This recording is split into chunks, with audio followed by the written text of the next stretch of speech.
intensa massa de ar frio avançou sobre todo o centro-sul do Brasil e provocou geadas em várias áreas de produção agrícola. As culturas mais afetadas foram café, cana-de-açúcar, citros, hortifruti, trigo, feijão e milho. Mas a situação ficou ainda mais complicada esta semana com a forte onda de frio que atingiu não somente o sul, mas também o sudeste e centro-oeste. Importantes áreas produtoras de cana e café foram atingidas nos estados de São Paulo e Minas Gerais. Ao menos 2 cidades, Patrocínio e Minas, declararam calamidade pública por conta dos efeitos do frio nas lavouras.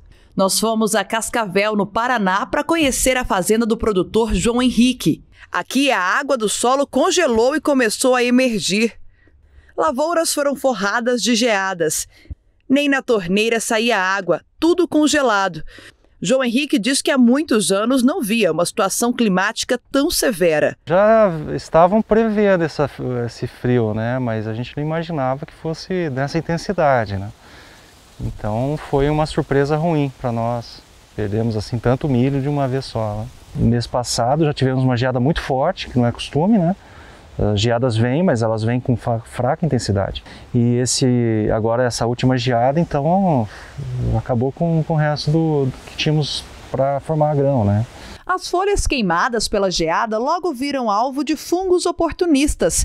As espigas também são afetadas. Ficam com aspecto de borracha e com os grãos leves. Aqui na fazenda, cerca de 200 hectares de milho safrinha foram destruídos. Isso aconteceu na fase reprodutiva, fase de formação dos grãos na espiga, e a perda deve ficar entre 80% e 90%. Neste ano ocorreram 2 geadas severas aqui na região. Os termômetros chegaram a marcar -3 graus. Foi a temperatura mais baixa já registrada nos últimos 10 anos. As folhas do terço superior e próxima à espiga são muito importantes para a planta de milho na questão do enchimento de grãos, né? Tem dados que mostram que são responsáveis aproximadamente até 70% na manutenção do enchimento de grão da planta. Que quando a geada entra a partir do florescimento tem uma perda aí de 100%.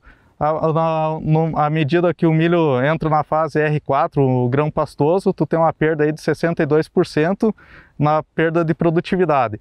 E um peso menor no peso de grãos e uma maior exaustão de colmos, aí chega em torno aí de 63%.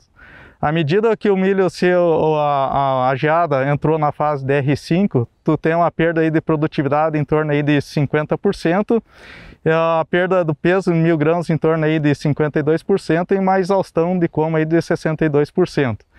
À medida que o milho vai avançando, vamos dizer assim, a geada entrou na fase ponto de silagem, na metade da linha do leite, R5.5, tu tem uma perda de produtividade menor. A partir do ponto de silagem R5.5, a perda de produtividade é em torno de 10%, tu tem uma perda de peso de 1000 grãos de 8% e uma exaustão de colmo de 21%. À medida que o milho chega mais próximo à maturação fisiológica, no estágio R5.7, tu tem uma perda aproximadamente de 5% na produtividade. Já a exaustão de colmo já cai para níveis abaixo de 10%, né? Outro ponto seria de dica para fazer a colheita é cuidar a regulagem da coletadeira em relação ao côncavo, a abertura do côncavo e a rotação do rotor. Geadas são mais comprometedoras em situações em que o milho foi plantado mais tarde, exatamente o que aconteceu com produtores da região. A soja foi colhida um pouco mais tarde e isso afetou a janela do milho. A escolha de um bom híbrido pode diminuir os danos em uma situação como essa. Como a safrinha é um ambiente bastante instável, onde a cultura é submetida a várias situações que podem comprometer seu potencial produtivo. Temos a condição climática, que é um fator que pode ocasionar danos bastante severos, que é o que nós tivemos agora nessa safra, onde tivemos geadas muito fortes, uma geada já no dia 25 de maio, mais agora 2 geadas seguidas no final de junho. Isso fez com que a cultura fosse bastante comprometida. Também temos uma outra situação que é a janela de plantio. Muitas vezes nós não conseguimos fazer o plantio da cultura na sua melhor janela. Isso pode limitar seu potencial produtivo. Então a escolha do híbrido, um híbrido que tem uma sanidade muito boa, que tem uma qualidade de grão muito boa, é importantíssimo, porque o ambiente de safrinha é um ambiente que pode oscilar bastante. Da mesma forma que nós podemos ter bastante rentabilidade, uma condição adversa pode comprometer todo o potencial da cultura. Então a escolha do híbrido é muito importante dentro da sua janela de plantio, para que ele consiga expressar todo o seu potencial produtivo. Bom, no safrinha a gente encontra várias situações climáticas adversas. E a escolha de um bom manejo para o produtor, visando a proteção das suas plantas, com manejo adequado de fungicida, é muito importante num momento como esse que a gente está vivendo aqui na região oeste do Paraná. Como a gente pegou 2 geadas severas, então se você tem um bom manejo de fungicida, você protege a planta e nesse momento que consequentemente queimou a folha da planta com a geada, você consegue proteger o seu colmo para automaticamente, no futuro, essa planta de milho conseguir encher seus grãos com sucesso.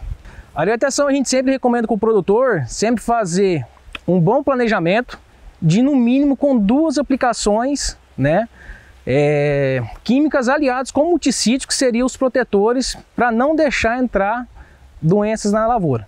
A geada afetou a produção de todo o estado do Paraná. Menos milho no mercado pode comprometer outros setores, como a criação de suínos e aves. O Paraná tinha uma previsão inicial de colheita de 13 milhões de toneladas. Depois, nós já tínhamos uma estimativa de quebra de 35% por conta da estiagem, que foi muito forte, principalmente nos meses de abril e maio. Aí nós já tínhamos uma quebra de 35%. Hoje, por exemplo, as geadas de junho afetaram também as lavouras do Mato Grosso do Sul. Então nós não temos essa alternativa de buscar milho no Mato Grosso do Sul.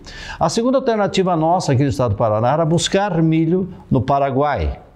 Temos facilidade de logística com o Paraguai, mas também foi afetado severamente pelas geadas do final de junho.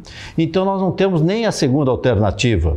Aí então a nossa alternativa para este segundo semestre de 2021 e para o primeiro semestre de 2022 é buscar milho fora do Brasil, e que seria alternativa melhor hoje, Argentina. Outra alternativa, Estados Unidos. Qual seria a melhor alternativa hoje? Fazer uma motivação para que o produtor plante mais na primeira safra. Por uma necessidade, agora nós temos que ter uma motivação para que saia um pouquinho da soja da primeira safra do verão para aumentar de milho. Eu acho que essa motivação será via preço. Agora o produtor João Henrique está plantando mix de cobertura para fazer a rotação e melhorar o solo. Apesar das perdas, ele diz que o trabalho não pode parar. A perda está aí, né? A perda não retoma mais. Esse prejuízo a gente já assumiu. Nós não temos o que fazer. Olhar para frente, né? Contar com seguro para pagar uma parte dos nossos custos, nossos problemas e seguir em frente, né?